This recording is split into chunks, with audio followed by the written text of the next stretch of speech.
여러분 교회가 이게 좋아요. 화면이. 네. 그래서 서비스 한번 할게요.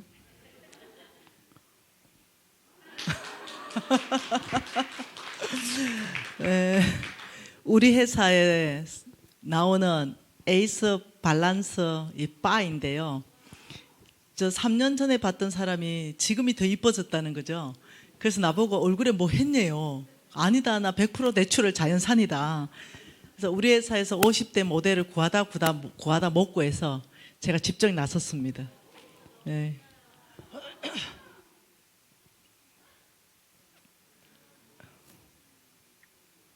네. 이 회사 제품은 허옇게 보여서 잘 안 보이죠? 네.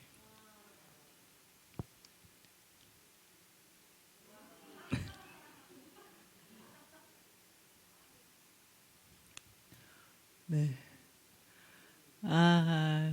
우리 신랑이 뭐라고 했냐면, 야, 미진 간사, 당신의 그 자연스러운 미소를 따라올 모델을 구할 수가 없다.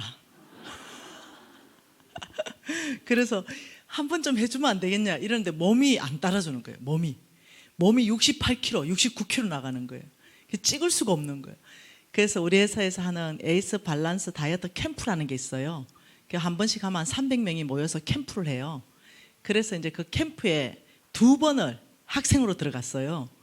그래서 거기서 이제 속으로 간사가 먹으라는 거 먹고 먹지 말라는 거 먹지 말고, 그러니까 엄청 먹으라는 거예요. 그래서 제가 이렇게 많이 먹고 살이 빠지냐? 나 지금 이게 사진 찍어야 되는데 10kg 빼야 되는데, 잔소리하지 말고 먹으래. 그래서 이제까지 먹었던 음식이 아닌 게 아주 그냥 편안하게 집에서 막 해 먹을 수 있는 거 다 먹으라는 거예요. 그 내가 걱정했어요. 이거 살 더 찌는 거 아니야?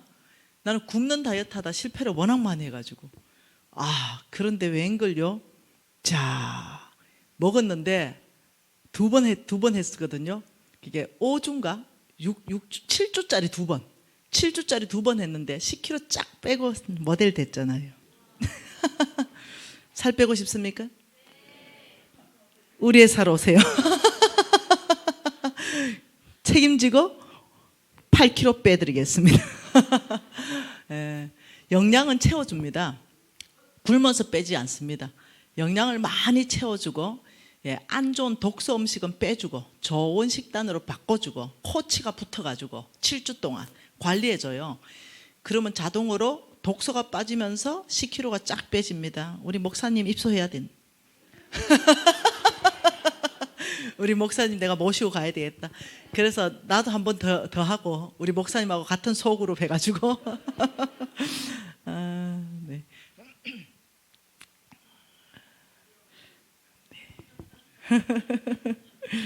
제가 기분이 좋아져가지고요. 네, 자, 하나님 말씀은 예레미야서 25장 보십시다. 예레미야 25장. 예레미야 25장 11절 12절 2절 말씀 같이 한번 읽어볼게요.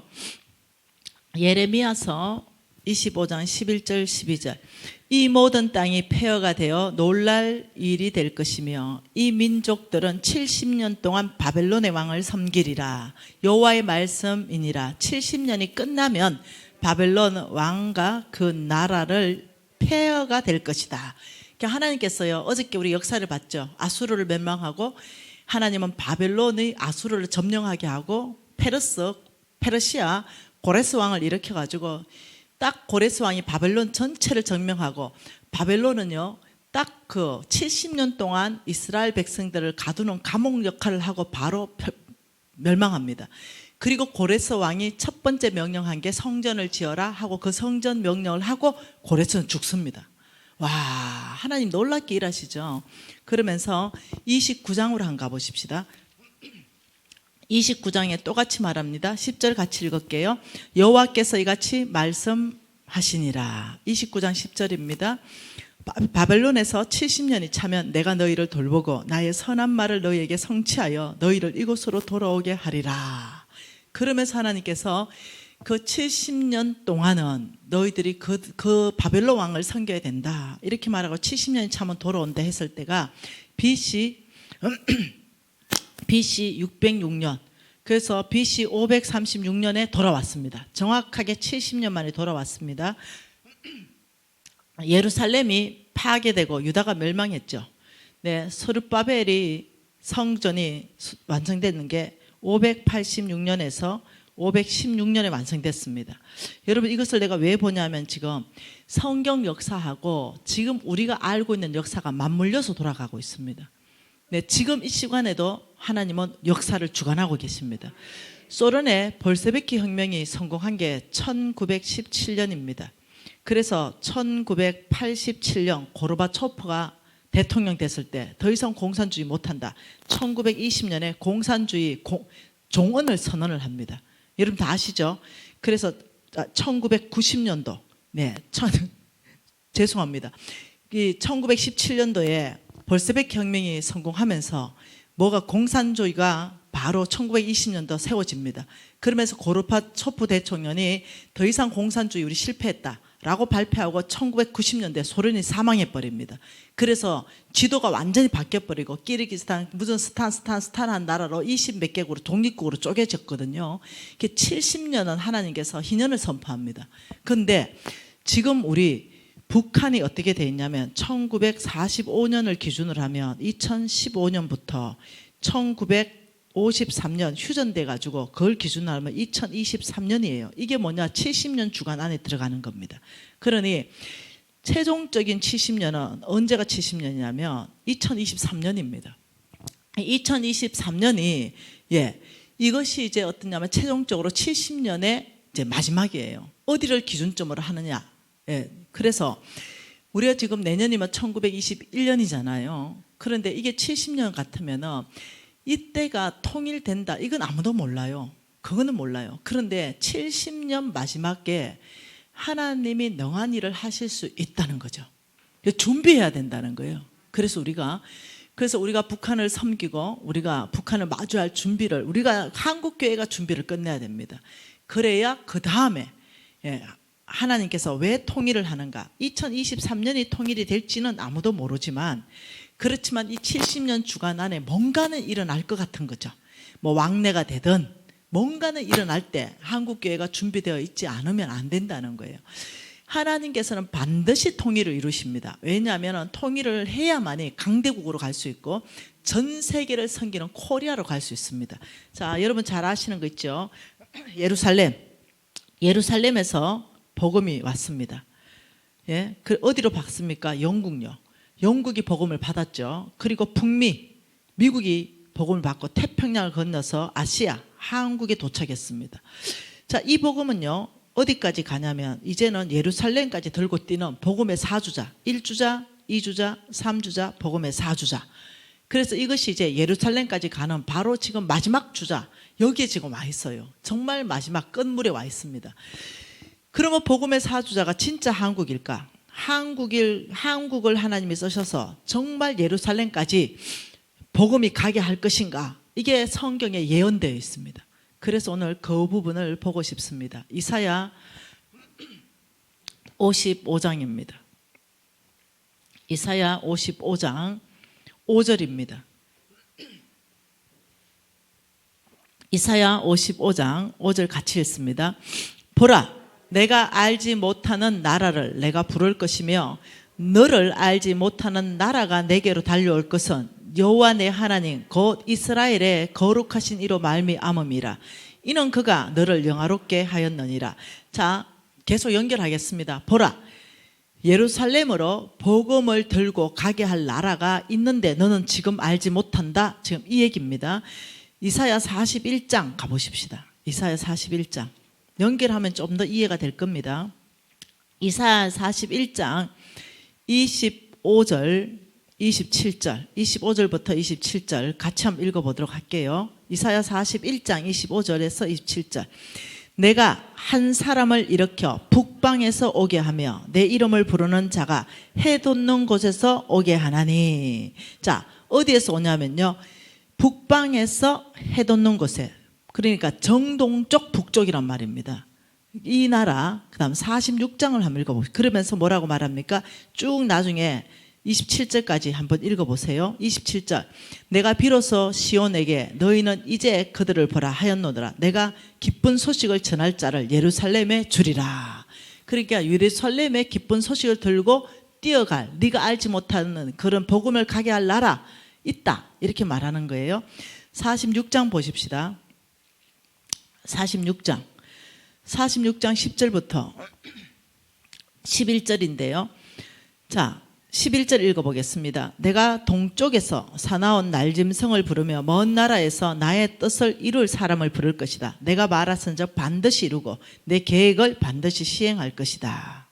46장, 이 지금 구절들을 전체를 제가 그냥 한 구절만 조금 봤는데요. 이 구절 전체는 무엇을 말하냐면 하나님께서는 복음을 가게 할 나라가 있다고 말합니다. 복음을 가게 할 나라. 여러분, 이것을 제가 이거 한번 봐봤습니다. 여기 지금 예루살렘이잖아요. 자, 예루살렘으로 복음을 가게 할 나라가 있는데 그것은 정동쪽이고 북쪽이다. 북방에서 해 돋는 나라다. 동방에서 독수리, 먼 나라에서 오게 하는데 이 예루살렘에 이스라엘의 구원을 위해서 사나운 날짐승, 이 동쪽에서부터, 동쪽 끝나라서부터 북방에서부터 부른다. 이걸 쭉 연결해 보면 여기는요, 끝이 한국에 딱 도달합니다. 그래서 많은 역사학자, 신학자와 오래전부터 무엇을 예언했냐면 마지막에 복음의 사주자는 한국이 들고 뛰게 될 것이다. 그래서 중국도 아니고 일본도 아니고 한국이 복음을 들고 예루살렘까지 뛰며 이제는 그래서야 끝이 오리라. 그래서 지금 마지막 때 한국의 역할, 이게 앞으로 몇백 년이 지속될지는 몰라요. 그러나 마지막 때 한국의 역할에 복음의 사주자 역할이 지금 한국의 바톤이 넘어왔습니다. 그래서 이 한국이 복음의 역할, 사주자 역할을 감당하려면 남북 통일돼야 되고 전 세계를 섬겨야 됩니다. 영향력을 발휘해야 됩니다. 이때까지 미국이 건재하게 한국을 버텨줘야 됩니다. 중국이 아니라 미국이 버텨줘야 됩니다. 이해되세요? 그래서 미국이 좋다 안 좋다가 아닙니다. 네, 미국이 한국을 서포트해줘야 됩니다. 지도력을 발휘할 수 있도록 미국이 우리를 보호해줘야 돼요. 이런 역할, 그 역할이 미국이 끝나지 않았습니다. 그렇기 때문에 우리는 지금 어떠냐, 이 복음이 움직일 때마다 뭐가 풀어지는지 압니까? 이 복음이 움직여서 사주자로 올 때 제일 먼저 풀어지는 게 재정이 풀어집니다. 그래서 전 세계를 섬길 수 있도록 합니다. 그래서 미국이 가장 아쉬운 것은, 미국은요, 네, 오늘 목사님하고도 얘기했지만 동부 지역에만 농사 지어도요 전체가 다 먹고 삽니다. 그런데 서부 지역 전체를 개간해가 농사 짓는 이유가요, 뭐 때문에 처음에 시작했냐면 전 세계 어려운 나라를 먹이려고 했었어요. 그런데 그것을 어떠냐, 우리끼리 미국 우선주의, 이 영향력을 잃어버린 거, 이것이 참으로 안타까운 일입니다. 네, 너무너무 안타까운 일이에요. 그렇게 하면 안 되거든요. 전 세계를, 가난한 나라를 섬겨주고 이래 해야 되거든요. 그렇게 참 그것이 이번에 안타까운 것 중에 하나입니다. 그래서 우리나라가 위치가 어딘지를 얘기합니다. 그래서 우리나라 위치가 이렇기 때문에 아이들을 어떻게 키워야 되냐, 글로벌하게 키워야 됩니다. 전 세계를 바라보면서 이제는 전 세계를 섬기는 나라는 코리아다. 이때 재정이 풀어지는 거, 우리 아이들, 이제 워런 버핏 같은 사람은요 우리나라에서 나옵니다. 뭐 스티븐 잡스 같은 사람은 이제 우리나라에서 나옵니다.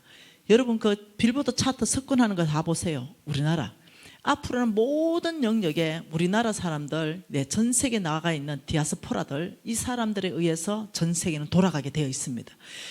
역사의 파도가 이제는 대한민국 중심입니다. 이걸 아셔야 됩니다. 그래서 앞으로 우리 아이들을 정말로 믿음의 아이로 키워내야 됩니다. 그래서 우리는 믿음의 아이를 키워내기 위해서 제가 무엇을 했냐면, 오늘 못 찾아가 안 되겠다, 사진. 그래서 NCMN에서도 기독학교를 개설했죠. 그리고 아이들을 용사처럼 키워내기 위해서 지금 애를 쓰고 있습니다. 여러분의 아이들도 마찬가지입니다. 교회, 일단은 무조건적으로 교회 안에서부터 영성훈련, 집에서도 함께 영성훈련, 가정에서 영성훈련이 안 되면 여러분 교회에다 맡기면 안 되거든요. 사회에다 맡기면 안 돼요. 가정에서부터, 교회에서부터 사회가 한꺼번에 돌아가기 시작해야 됩니다.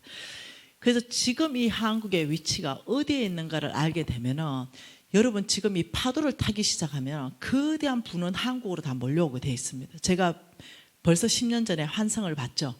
네, 큰 황금산을 받고 하나님이 한국 안에 불을 쏟아붓는 걸 제가 봤습니다. 아버지 내가 뭡니까? 이러니까 한국 안에 불을 주겠다. 누구한테 줍니까? 왕의 기업에 주겠다. 왜 줍니까? 통일될 것이고 전 세계를 섬기는 코리아가 될 것이다. 제가 왕의 제정 1에 다 썼고 2에 다 썼습니다. 네, 그런데 수많은 사람들이 그와 비슷한 환상을 지금 봤다는 거죠. 천사들이 한국 안에 금가루에 금대접을 쏟아붓는 환상을 봤다. 그래 물어보니까 한국 안에 불을 줄 것이다. 하나님 말했다. 이게 이제 계속적으로 한국 안에 풀어지는 예언들이죠. 저는 벌써 한 10년 전에 봤어요. 그러면서 제가 준비시킨 게 뭐냐. NCM의 재정학구를 통과시킨 사람들을 왕의 기업으로 모았죠. 지금 한 400기업이 있는데 이들을 지금 준비시키고 이들이 정말 이 하나님의 재정 원칙의 길을 만들어낼 수 있도록 왕의 기업들을 지금 계속 섬기고 있죠. 다음 주 다음 주입니까? 예, 왕의 기업 사람들하고 1박 2일로 워크샵 10부장들 다 모아가지고 워크샵 떠나죠. 그래서 끊임없이 준비시켜서 하나님의 재물을 받을 수 있고 하나님의 경제 원칙이 통할 수 있도록 이렇게 지금 준비시키고 있습니다. 여러분 정신 바짝 차리십시다. 한국 위치를 정확하게 알았죠. 자, 3가지 스타일의 사람, 4가지 스타일의 사람이 있다라고 말했어요. 이제까지. 하나는 성부이고, 네, 그 다음 성빈이고, 그 다음 속부이고, 세상에 속한 부자, 네, 속부, 네, 세상에 속한 가난한 사람, 속빈. 이 4가지 스타일 중에 우리는 성부가 목표고 성빈이 목표입니다. 우리는 속부로 살지 않을 거예요. 네, 그러면서 성부는요, 재정을 성빈처럼 써야 됩니다. 나는 돈이 많기 때문에 내 돈을 마음대로 쓰면 안 됩니다. 예, 예를 들면 제가 2천만 이상 안 쓰겠다 한 달에 이렇게 결정한 것처럼 하나님이 아무리 돈을 맡겨준다 하더라도 아버지 저는 요 정도 돈을 쓰겠습니다.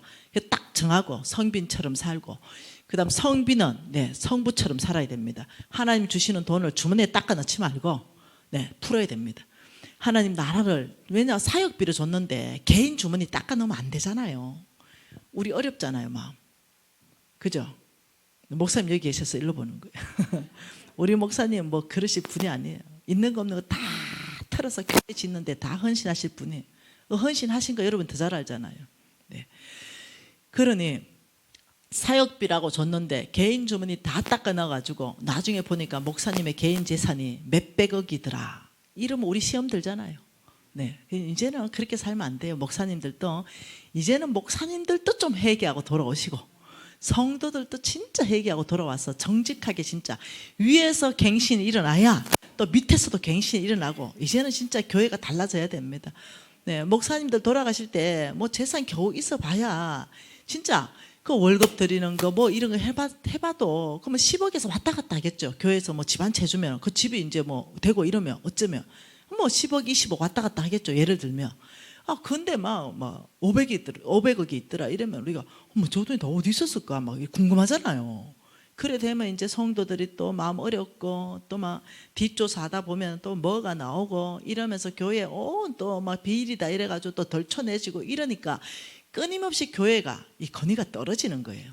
그래서 이제는 네, 우리 목사님들도 이제 정신을 바짝 차리고 이제 이 복음의 사주자 역할을 감당하기 위해서 주님 앞에 진실하게 살아야 되는 때가 왔다. 이제 진짜로. 그래서 여러분 우리는 이제 속부에 대해서 도대체 속부를 누구를 속부로 하는가? 여러분 저는 속부에 대해서 강의를 이번에 안 했습니다. 그래서 여러분 내 책을 보고 공부를 반드시 해서 속부 강의 90분짜리 하나를 통째로 지금 뺐거든요. 그러니 여러분이 다른 강의를 반드시 들어서 이 속부 강의를 보강을 반드시 하셔야 됩니다. 속부에 대한 정의는 첫 번째 성경적 기반 하나도 안 보겠습니다. 네, 자기에게 부여하고 하나님께 인색한 사람을 성경에서는 속부라고 명확하게 정의하고 있습니다. 다른 유튜브에 제가 성경적 기반 다 해놨습니다. 네, 그리고 두 번째는요, 부정직한 삶을 사는 사람, 부정직한 삶을 살면서 돈을 위해서 이런 사람 속부다 이러면서 이런 사람의 결과를 하나님께서 성경에 2가지를 얘기했습니다. 하나는 재물이 없어질 것이다. 너의 재물이 없어질 것이다. 두 번째는 내가 너에게 병을 보낼 것이다. 이렇게 얘기했습니다. 그러니 이게 보통 어려운 게 아닙니다. 그러면서 왜 그런지를 제가 성경 기반으로 쭉 다 제가 설명을 했습니다. 부자와 거지 나사로가 천국 간 이야기 있죠. 그 이야기를 통해서도 보면 부자가 이 헌데투성인 나사로가 그 대문 앞에 버려졌는데 하나도 돌보지 않았어요. 이런 것 때문에 지옥 간 거에 대해서 쭉 얘기하고 있고, 그리고 양과 염소 이야기 잘 알지요. 그래서 제 왕의 제정 1, 2를 가지고 속부에 대해서 반드시 보강하시고, 혹은 다른 유튜브를 뒤져서 속부에 대한 강의를 반드시 보강하셔야 여러분이 내가 이래 살면은 정말로 복을 못 받는구나, 여기에 대한 기반을 철저하게 알 수가 있습니다. 그래서 속부에 대한 강의는 너무너무 중요한 강의예요. 이 부분에 대해서 좀 보강을 해 주시기를 요청합니다. 자, 지금 이 시간에 보고 싶은 거는 하나님께서 말씀하시는 것은 고린도후서입니다. 고린도후서 8, 9장이죠. 8, 9장, 9장 말씀 보는 거죠. 우리 9장 말씀 봤죠? 고린도후서 다시 9장입니다. 고린도후서 9장.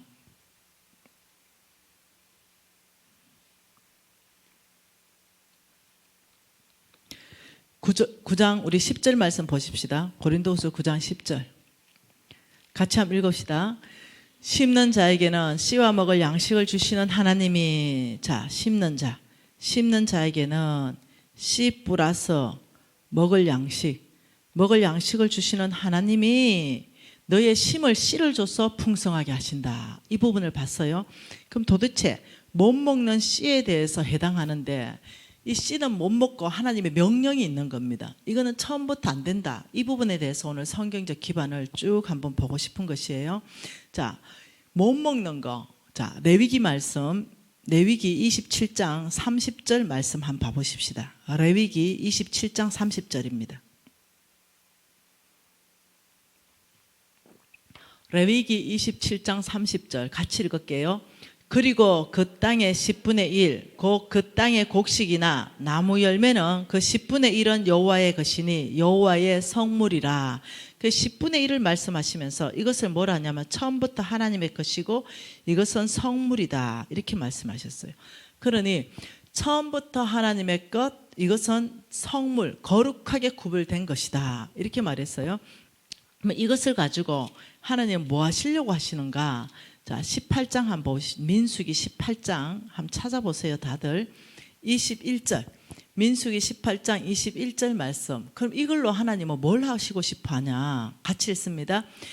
내가 이스라엘의 11조를 레위 자손의 기업으로 다 주어서 그들이 하는 일, 곧 해막에서 하는 일을 갚았다. 이걸 가지고 하나님이 쓰시는 용도가 뭐예요? 이 용도. 해막에서 하는 일. 해막에서 하는 일을 갚는다. 이거는 뭐냐면 하나님의 성전의 제반 경비, 성전 경비입니다. 성전에 어떤 모든 경비를 써라, 이 돈으로, 이렇게 말한 겁니다. 이해되셨죠?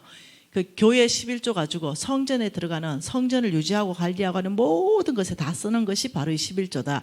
그래서 내가 레위인의 기업으로 줬다. 자, 24절 같이 읽습니다. 이스라엘 자손이 여호와께 거제로 드리는 11조를 레위인의 기업으로 주었으므로 내가 그들에 대하여 말하기를 이스라엘 자손 중에 기업이 없을 것이라 하였노라. 그러니까 이 11조는 처음부터 하나님께서 레위인에게 맡겼습니다. 이 레위인은 성전에서 하나님 봉사하는 사람들이잖아요. 그러면서 레위인에게 말하기를 너희들 개인 경비가 아니라 이 11조는 오직 성전의 경비다, 이렇게 말했습니다. 그러면서 자, 우리의 기준점, 그러면은 11조는 어떤 건가? 자, 한번 봅시다. 신명기 말씀 14장에 나와 있습니다. 11조는 어떤 것인가? 신명기 14장 22절 같이 읽을게요. 너는, 신명기 14장 22절이에요. 너는 마땅히 매년 토지 소산의 11조를 들으라. 첫 번째 11조는 언제 드린다? 매년 10%죠. 10%인데 매년 토지 소산이라 그랬어요. 토지 소산. 자, 그러면 10%는 토지의 소산이다, 소산물이다. 이 말은요. 요즘은 매년, 옛날에는 매년 농사 지었는데 1년에 한 번, 요즘은 매달이죠. 정산을 매달 하잖아요. 그게 매년이 요즘은 매달로 바꿔야 됩니다. 그런데 이건 아니라는 거죠. 이번 달에 1억 벌면 좋겠다. 선 11조. 1억 벌면 좋겠다. 선 11조. 이건 아니라는 거죠. 토지의 소산물이에요. 토지의 소산물이기 때문에 심어놓고 기대하는 기대 수치가 아니라는 거죠. 자, 나는 감사 농사를 지었는데 이번에 한 1000가마니를 캐면 좋겠다. 그래, 미리 감사 100가마니를 먼저 해야 되겠다. 이건 아니라는 거예요. 캐보고 1000가마니면 100가마니 하고, 쳐보고 다 캐보고 3000가마니면 300가마니를 해라. 너희들이 이것은 뭐냐면, 소산이라는 것은 순이익을 말합니다. 순이익. 너희들이 진짜로, 자, 이건 어떻게 계산하냐면 11조 계산법입니다. 자, 매출이 있었어요. 자, 매출. 11조가 매출이 있습니다. 매출이 1억이에요. 그러면 1억에 10% 절대 아니에요. 여기에 빼기 지출을 해야 됩니다. 지출. 그래, 빼기 지출이 만일 5천만 원이다. 그러면 여기에서 뭐가 오냐면 순이익이 나옵니다. 그러면 순이익이 5천이에요. 자, 매출에서 11조가 아니라는 거예요. 매출에서 11조를 해버리면요, 여러분 이게 남는 게 없어요. 예를 들면 우리 회사 같으면 10% 수익이 안 되는 것들이 있거든요. 그러면은 수익 자체가 아예 10%가 안 돼요. 그런데 10%를 해버리고 나면 어떠냐면은 바로 빚져야 됩니다. 그게 매출이 아니고 그 회사를 운영하는 모든 경비를 다 빼는 거예요.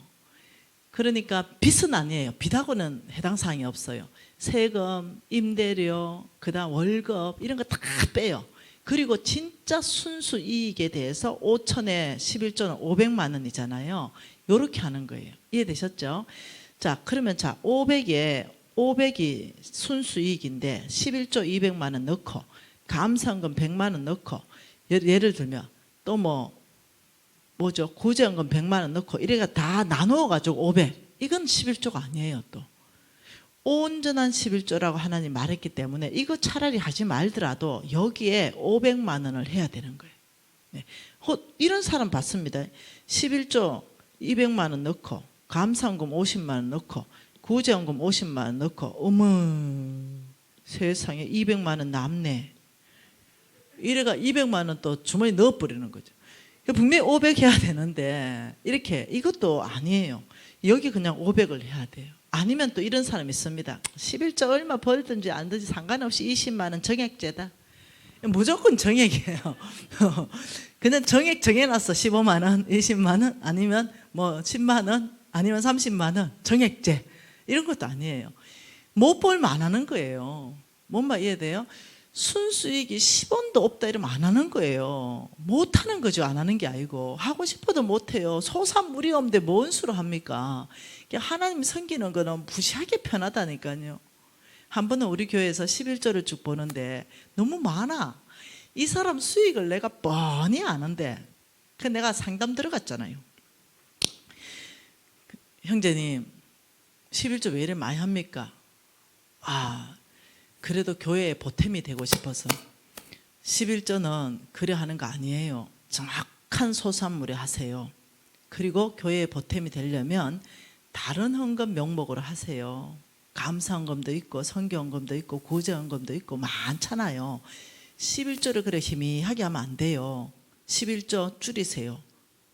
그랬더니 그 형제님이 좀 꽤 많이 드린 형제님인데 한 5분의 1로 줄더라고요. 여러분, 그래야 교회가 즐거워요. 행복하고 기쁘고. 무슨 말 이해돼요? 하나님께서는 우리한테 헌금을 그렇게 버겁게 지어준 적이 없어요. 정확한 11조, 뱃속에 있는 것까지 우리는 해야 됩니다. 우리는 정확한 11조 안 하면 내가 이렇게 말합니다. 교회 옮겨라. 우리 교회 생활하기 굉장히 어렵다. 정확한 11조 안 하면. 제가 재정부 장로입니다. 왜 그러냐? 이 사람 진짜 축복받아야 되는 비결을 내가 알기 때문입니다. 이 사람이 11조 먹어버리면 이 사람이 가난하게 된다는 걸 내가 알거든요. 그러니 내가 독하게 얘기하는 거죠. 네가 이것으로 정말 하나님을 실험해봐라. 온전한 11조만 해라. 네. 없으면 안 해도 된다. 근데 그거는 하나님 앞에 계산해라. 네. 없으면 정말 안 하고, 있으면 온전한 뱃속에 있는 것까지도 용돈 받잖아, 용돈. 자, 그러면 해라. 자, 어떤 할머니가 물어요. 나한테 근사님이, 아이고 나는 11절 돈이 없어가지고, 이게 할머니 자식한테 용돈 안 받으니까 50받을. 하나님 자식을 통해 가지고 하나님이 지금 근사님한테 공급하잖아요. 그럼 5만 원 해야죠. 이러니까 우리 자식이 11절을 다 했대 이미. 그래서 내가 뭐라 그랬어, 근사님 보고. 이렇게 믿음 없는 근사님이 다 있나. 자식이 11조를 당연히 하지요. 그러나 자식이 지금 통로가 돼서 근사님한테 공급하는 것은 하나님의 손길이에요. 축복이에요. 근사님은 근사님한테 공급되는 거에서 또 11조 해야 돼요. 내가 뭐 무슨 말 이해되죠? 이게 왜 그런지를 제가 설명을 해줄게요. 자, 그럼 우리가 지금 보는 것은 이제 어떻게 11조 계산해야 되는지를 이제 배웠고, 자, 매년 1년에 한 번씩 수학이 있을 때는 매년, 그렇지만 우리는 매달 수학이 있기 때문에 매달. 자, 그런데 두 번째 또 다른 11조가 있다는 거예요. 이 10% 말고. 자, 27절 같이 읽겠습니다. 27절. 내 성읍에, 자, 신명기 14장 27절 중요합니다. 같이 읽을게요. 내 성읍에 거주하는 레위인은 너희 중에 분깃이나 기업이 없는 자이니 또한 저버리지 말지니라. 매 3년 끝에 그의 소산의 10분의 1을 다 내어 내 성읍 안에 저축하여 너희 중에 분깃이나 기업이 없는 레위인과 내 성 중에 거류하는 객과 과와 과부들이 와서 먹고 배부르게 하라. 그리하면 내 하나님 여호와께서 내 손으로 하는 범사에 복을 주겠다. 이거는 지금 이 10%는 매년이라 그랬는데 이거는 매 3년에 한 번. 그래서 이 3년에 한 번을 매달로 쪼개보니까 3.3%가 나와요. 이걸 가지고 뭘 하냐? 레위인을 섬기고 가난한 자를 섬겨라. 그러면 하나님 약속이 범사에 복 주겠다. 범사에 이렇게 얘기한 거예요. 그러니 우리가 가난한 자한테 줘야 되는 기준점이 나오죠. 자, 하나님께서 좋은 땅 하늘 은행 가난한 자 성빈이라 그랬죠. 그러면 그 안에 다 들어가겠죠. 3.3% 안에 다 들어가죠. 굉장히 편해요, 계산하기가. 그러면 예를 들어 300만 원이 수익이면 30만 원 11조 플러스 3.3% 11조 이러면 얼마 정도 돼요? 약 한 9만 5천 원 정도. 그죠? 그러면 이 9만 5천 원 정도 가지고 그거 가지고 가난한 자한테도 주고 그것 가지고 주의 종을 섬기고 지금 이렇게 하라는 거예요. 이해되시나요? 그런데 실질적으로 우리는 이미 다 하고 있는 거죠. 네. 또 26장 봅시다. 신명기 26장. 신명기 26장 11절, 12절 같이 한번 또 읽어볼게요. 신명기 26장 11절, 12절. 내 하나님 여호와께서 너와 내 집에 주신 모든 복으로 말미암아 너는 레위인과 너희 가운데 거류하는 객과 함께 즐거워할지니라. 셋째, 곧 11조 드리는 해에 내 모든 소산물의 11조 내기를 마친 후에 그것으로 레위인과 객과 고아와 과부에게 주어서 내 성읍 안에 먹고 배부르게 하라. 그러면서 뭐라고 하냐면 15절에 원하건대 주의 거룩한 처소 하늘에서 보십시오. 주의 백성 이스라엘에게 복을 주시고 우리 조상들에게 맹세하신 우리에게 젖과 꿀이 흐르는 땅에 복을 주십시오 하라. 그 전에 뭐라 그럽니까? 14절에 명령대로 다 행한 후에 너희들이 내 명령대로 다 행한 후에 하나님이 11조에 대한 약속의 복을 내려주십시오. 그 다음에 해라. 순서를 딱 정해놓은 거예요. 그러니 여러분은 앞으로 어떻게 하냐면 이 10%의 11조는 하나님께서 성전을 위한 전체 경비로 다 쓸 것이다. 그리고 이 3.3%에 대한 11조 가지고는 여러분이 이렇게 할 수 있어요. 교회에 구제헌금 봉투에 넣을 수도 있어요. 그 헌금을. 구제헌금 봉투에는 사실은 구제헌금하고 갈로 열고 3.3%의 11조 이라든지 매 3년에 한 번 드리는 11조 이렇게 하는 게 사실은 맞아요. 그거 갈로 열고 봉투에다가. 그래야 이게 11조라는 걸 알죠. 구제헌금이 11조라는 걸 사람들이 잘 모르거든요. 그래서 하나님이 말씀한 게 반드시 가난한 자한테 주라. 이건 내 거 가지고 말하는 거거든요. 그래서 여러분들이 봉투에다가 이렇게 해서 여러분들 낼 수도 있지만 또 이 돈을 이렇게 할 수도 있습니다. 여러분들이 통장 하나를 만들어서 3.3%의 11조 모으는 통장, 그걸 하나 딱 해서 여기에 3.3%를 그 통장에 넣고 그 통장에 예를 들면은 뭐 한 50만 원 생겼다 이러면 여러분들이 그 돈을 찾아서 예를 들면 이번에 우리 담임 목사님 옷 한 벌 해드려야 되겠다 이래 그 돈 가지고 쓸 수 있어요. 이해되시죠? 아니면 이번에 담임 목사님 선교여행 가는데 선교 헌금 좀 이 모은 돈과 드려야 되겠다. 우리 회사는 3.3% 통장이 따로 있습니다.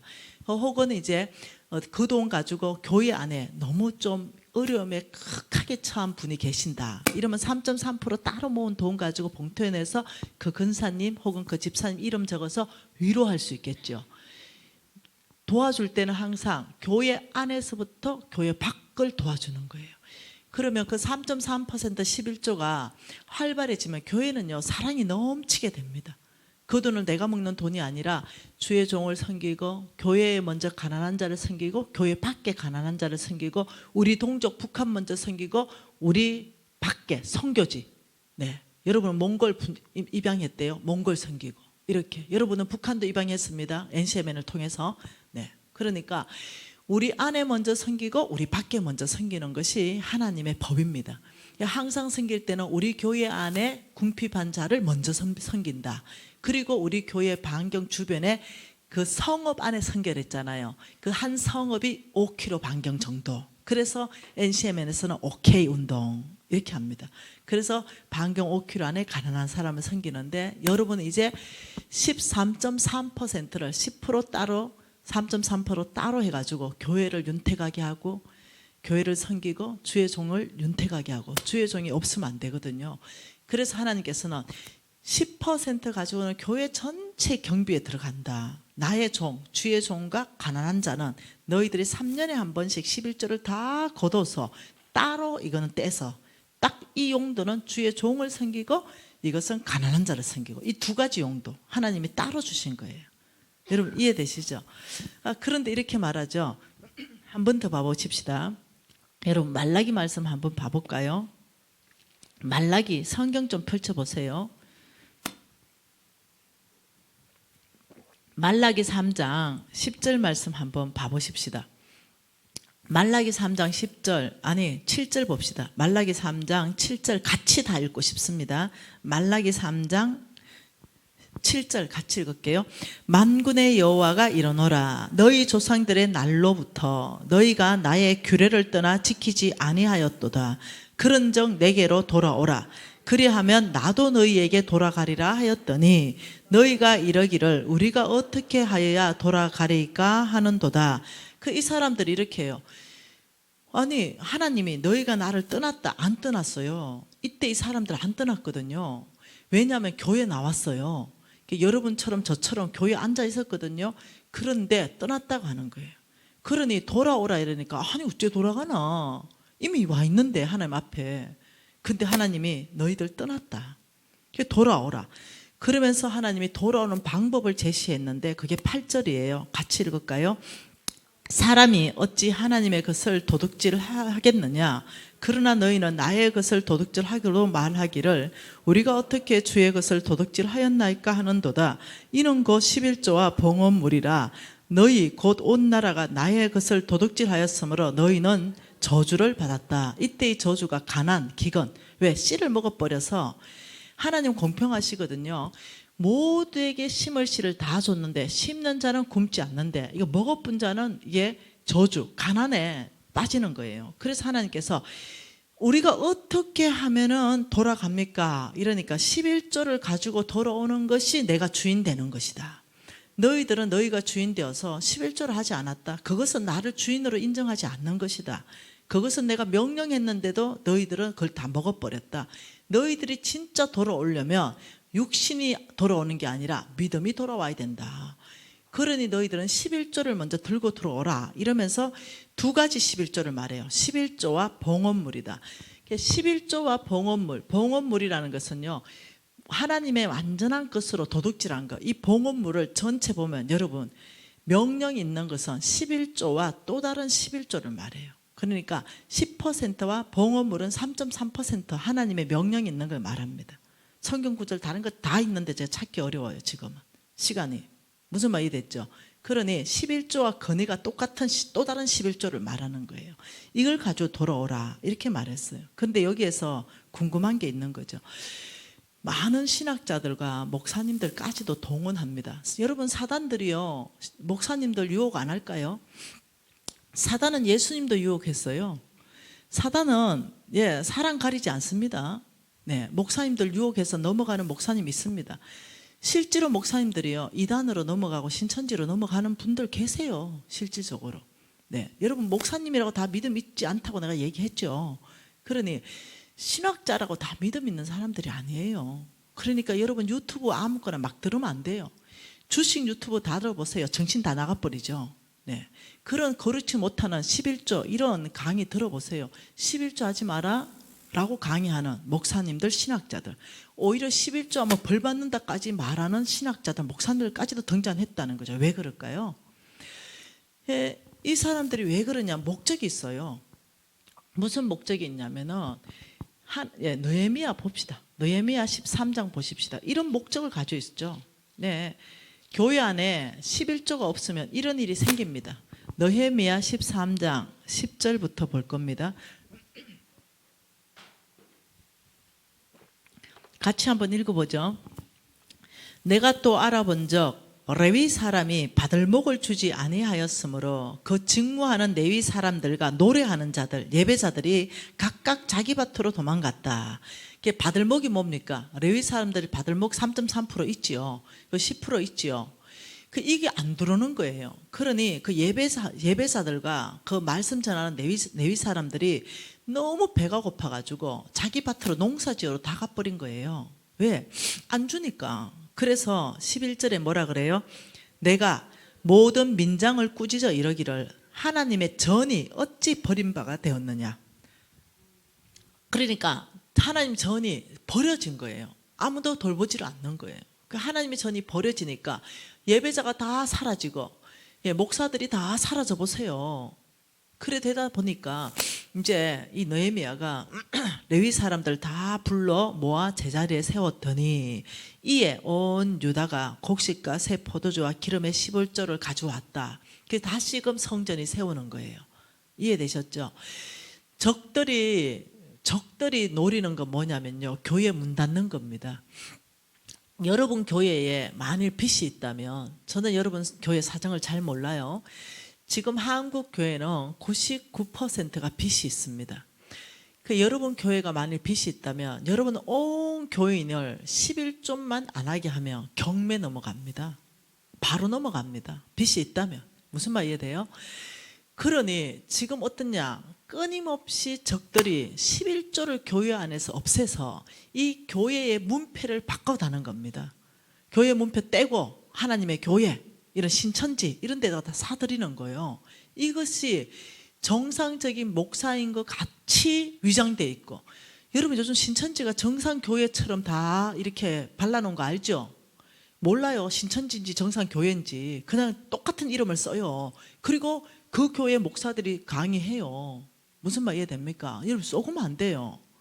왜 그러냐면 그분들이 말하는 모든 것이 비성경적이기 때문에 얘기하는 거죠. 그분들이 뭐라고 말하냐면 이렇게 말합니다. 11조는 모세의 율법이다. 그분들 모든 강의가 그겁니다. 모세의 율법이다. 근데 지금은 은혜, 신약의 시대다. 이 율법은 폐해졌다. 이걸 지금 주장한단 말이에요. 이게 비성경적이라는 거예요. 그런데 성경을 모르니까 막 넘어가는 거잖아요. 히브리서 말씀 보십시다. 히브리서 7장 말씀 보십시다. 히브리서 7장 4절 말씀 봅시다. 모세의 율법 있기 430년 전에 하나님이 11조를 명령하셨습니다. 같이 읽어볼게요. 7장 4절입니다. 이 사람이 얼마나 높은가를 생각해 보라. 조상 아브라함도 노랑물 중에 10분의 1을 그에게 주었느라. 11조를 누가 해요? 아브라함이 출발했습니다. 누구한테? 멜기세덱 왕에게. 그러면서 9절 같이 있습니다. 또한 10분의 1을 받은 레위도 누구한테 받아요? 아브라함으로 말미암아서 10분의 1을 받았다. 그러니 이 모세율법이 생기기 430년 전에 11조를 하나님이 아브라함에게 명령합니다. 그래서 아브라함 밑에 이삭도 11조에다 나오고 야곱도 11조 헌신하고 이렇게 쭉 나가는 거거든요. 그 11조 출발을 모세율법으로 잡으면 절대로 안 된다는 거예요. 11조의 출발은 하나님의 명령입니다. 여기서 이 명령이 거둬지지가 않았어요. 모세율법을 우리 예수님이 폐하러 오지 않고 완성시키러 오셨어요. 그리고 예수님이 당신의 입으로 마태복음 23장 23절에 11조를 하라고 설교하셨습니다. 그러니 우리가 성경 모르면 쏘가버리는 거죠. 마태복음 23장 23절 한번 봐보죠. 예수님께서 바리새인들에게 설교하는 장면입니다. 마태복음 23장 23절입니다. 화 있을진저 외식하는 서기관들과 바리새인들이여 너희는 박하와 해안가 근처에 11조는 들이대 율법에 더 중한 바 정의와 긍휼과 믿음은 버렸도다. 그러나 이것도 행하고 이것이 뭡니까? 11조도 행하고 저것은 뭡니까? 저것도 버리지 말아야 할지니라. 저것은 뭐예요? 믿음도 버리지 말아라. 그러니까 예수님이 직접 너희들은 11조도 해야 되고 믿음으로 살아야 된다. 지금 이렇게 얘기했어요. 그러니 11조는 성경에서 폐한 적이 없습니다. 근데 끊임없이 적들은 이 11조를 폐해서 교회를 문 닫게 만드는 거죠. 이런 데 쏘가가지고요. 지금 제가 한 1년에 6개월은 외국 나가 살거든요. 집회하러 돌아다니거든요. 가보면요. 문 막 닫아요. 엉망진창입니다. 그거 알아보면요. 11조 하지 말라는 그 메시지를 듣고 성경을 모르니까 그럴싸하게 하니까 다 쏘가버리는 거죠. 여러분 사탄은요 99.9% 비슷끼리하게 옵니다. 0.1%가 다르게 옵니다. 그게 분별을 못하는 거죠. 그러니까 나 같은 사람은 성경을 아니 바로 분별합니다. 저는 유튜브 설교 들으면요 저 사람이 비성경적으로 하는지 성경적으로 하는지 바로 분별됩니다. 제가 분별의 은사도 있고요. 근데 여러분 쏘가푼다고요. 그러니까 여러분 제발적으로 좀 있잖아요. 이상한 설교 좀 듣지 마세요. 이름 없는 목사 설교 좀 듣지 마세요. 저 가급적이요. 여러분 성경 자체를 많이 좀 읽으세요. 그리고 고전에 있잖아요. 고전 좋은 책 있잖아요. 믿음의 양서들 이런 걸 많이 읽으세요. 그래서 제가 11조에 대해서 말라기에서 축복한 축복을 설명해 드릴게요. 말라기 3장 10절로 다시 한번 가보십시다. 말라기 3장 10절에 하나님께서 이렇게 말했습니다.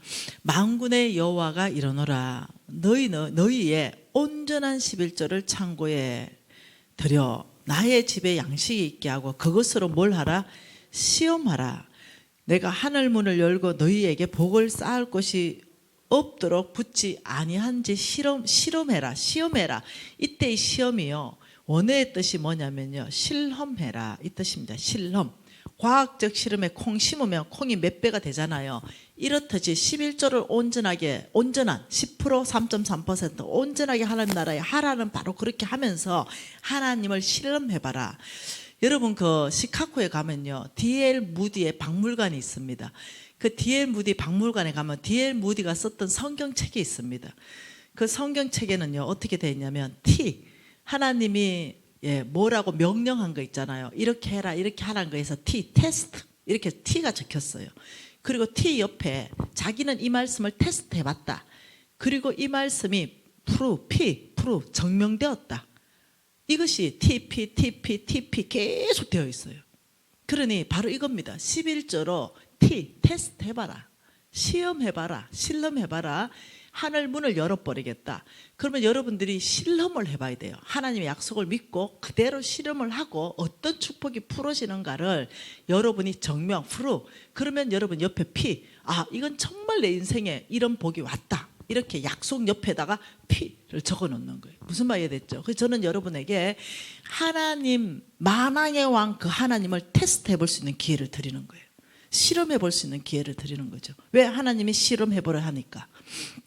그러면서 그 축복이 뭐냐면 11절을 말했습니다.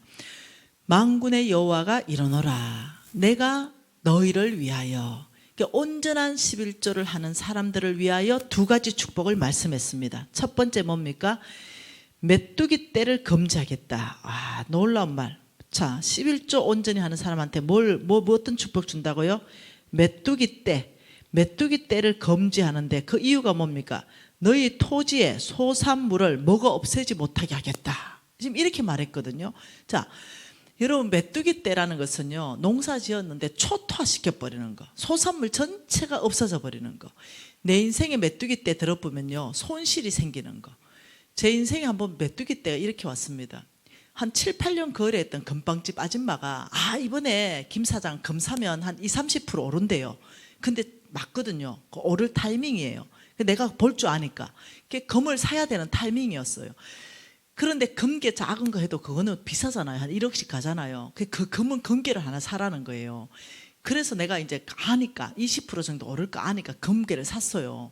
그런데 메뚜기 떼가 오니까 내가 분별력, 판단력, 지혜가 끝나버리는 거죠. 메뚜기 떼가 오니까. 그리고 어떻게 하냐면 거기에 2중, 3중으로 금빵이 다 잠금 장치가 되어 있으니까 그 금빵에 그 금고에 맡겨놓고 나는 뭘 받았냐면은 이런 보증서 하나 받은 거예요. 여기에 그 금괴를 맡겼다는 거. 나 바보 아니에요? 바보 맞죠? 여러분, 바보라고 아는 사람은 지혜가 있는 사람이에요. 거기 맡기는 거 좋다 이런 사람은 분별력이 없는 사람이에요. 내가 내 마음대로 사니까 하나님의 분별력, 지혜, 판단력이 없는 거예요. 그러니까 거기 맡기고 8년이나 거래했던 여자가 날았잖아요. 그래가 남만 가지고 난 게 아니에요. 수많은 사람들이 당해가지고 울고불고 난리가 났더라고요. 여러분, 이게 내 인생에 메뚜기 떼가 아프면 돈을 벌었어요. 이번 달에 다 순수익 벌어보니까 한 2천만 원 남았어요. 그 통장에 2천만 원 넣어놨어요. 근데 전화 온다니까요. 그 가면은 경찰서야. 그래서 아들아 네가 왜 여기 있어? 이러면 엄마 지나가다가 시비가 붙어서 그냥 턱 밀었는데 괜히 넘어져가지고 이빨 2대가 앞니가 나갔는데 엄마 합의 보자네. 임플란트 한테 1,000만 원씩 해가지고 2천만 원 합의 보자네. 이래가지고 메뚜기 떼예요. 그러니까 아무리 벌어도 새버려 나가버려. 무엇이 사업이 확장되는데 빚이 더 확장돼.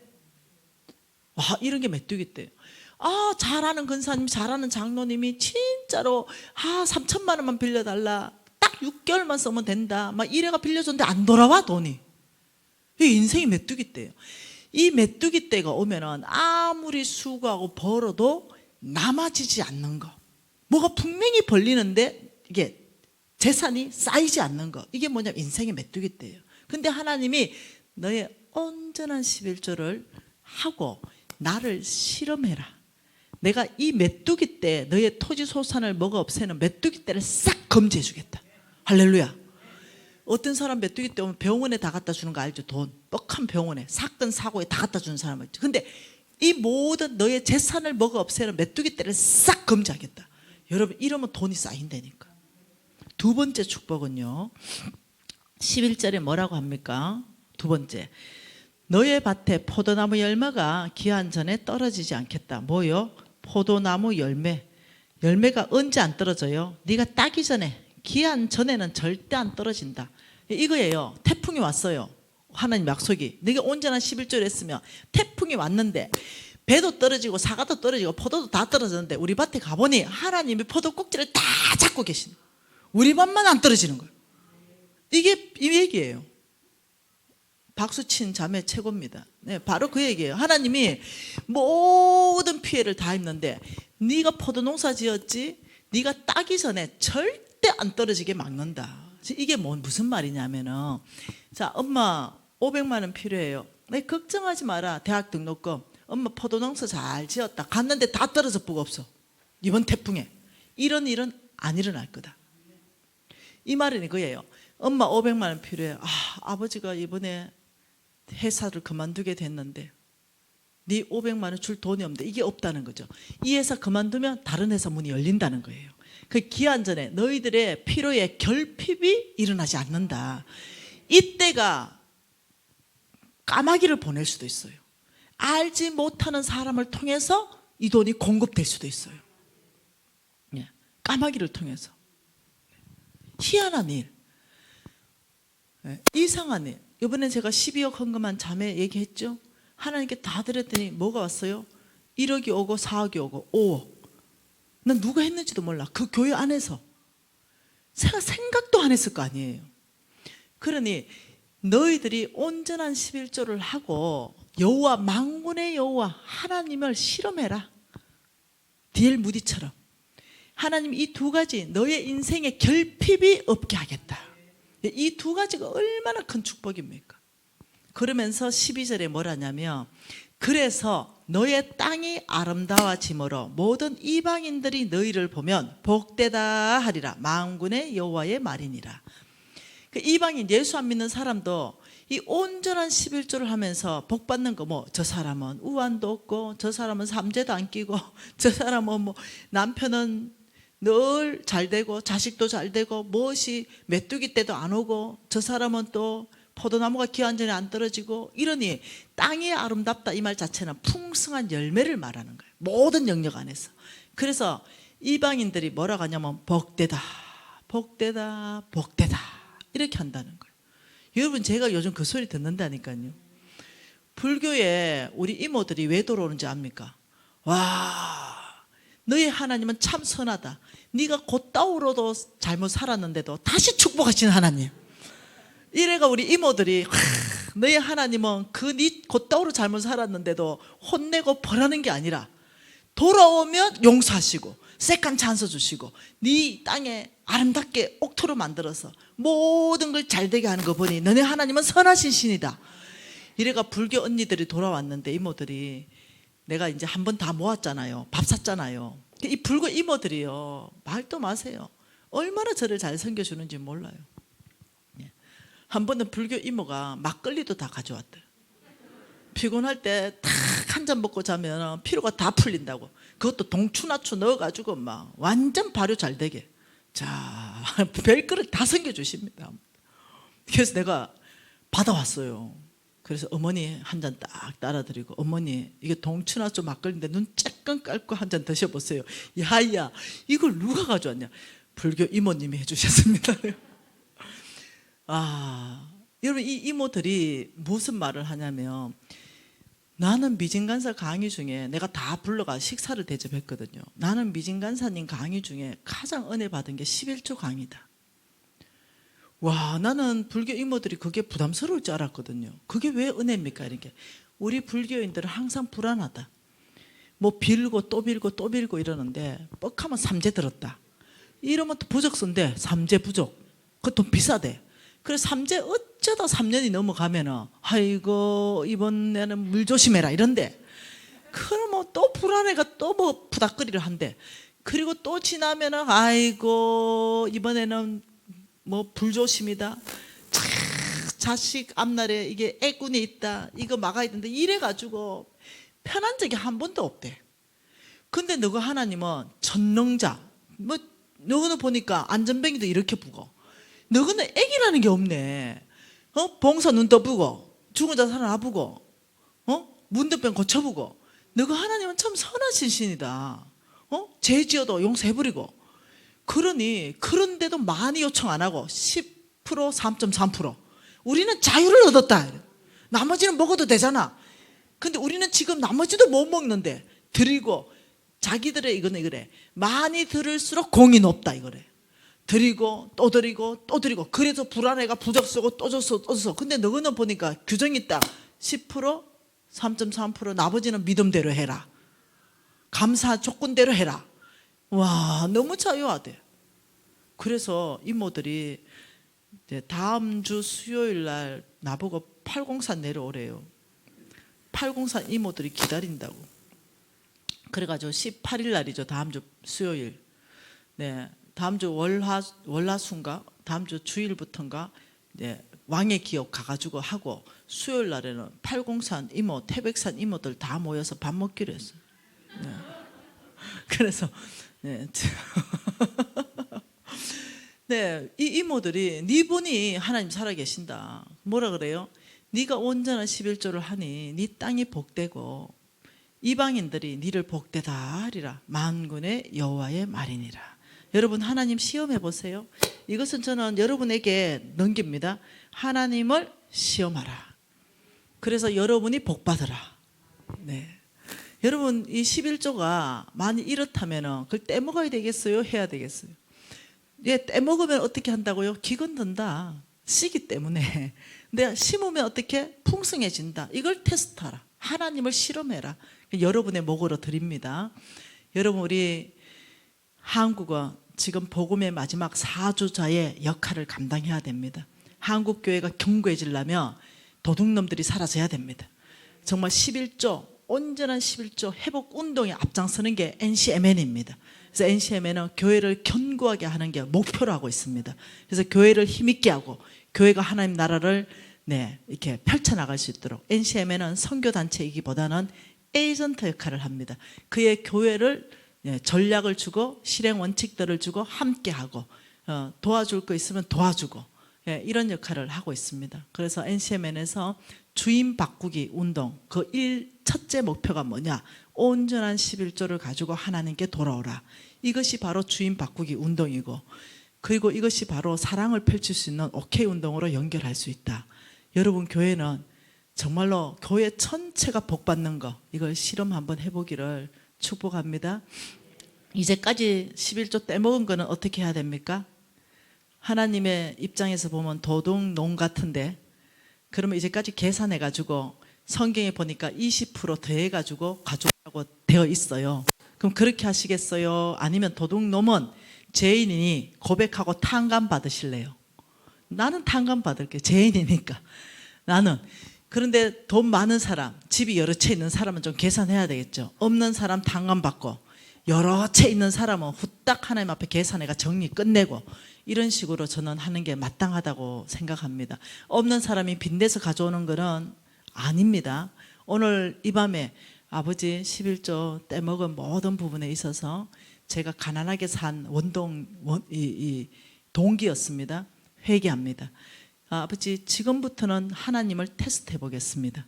온전한 11조를 가지고 하나님을 테스트하겠습니다. 이렇게 말하고 이게 바로 믿음이에요. 말씀이 테스트하라 하기 때문에 아버지 제가 주인 바꾸겠습니다.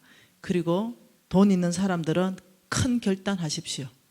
집문서 하나 갖다 내든지 땅문서 하나 갖다 내든지 큰 결단을 해서 뭔가 정리를 끝내고 다르게 사십시오. 세상적인 원칙과는 완전한 다른 삶을 사십시오. 오늘 이 밤에 회개하십시다. 통성으로 기도하실게요. 하나님 아버지 감사합니다. 오늘 이 밤을 주께서 복되게 하셨습니다. 우리의 정확한 위치를 보게 하시고 우리가 회개할 수 있고 또 주님 앞에 담대하게 탕감받을 수 있도록 주께서 은혜를 베풀어 주실 줄 믿습니다.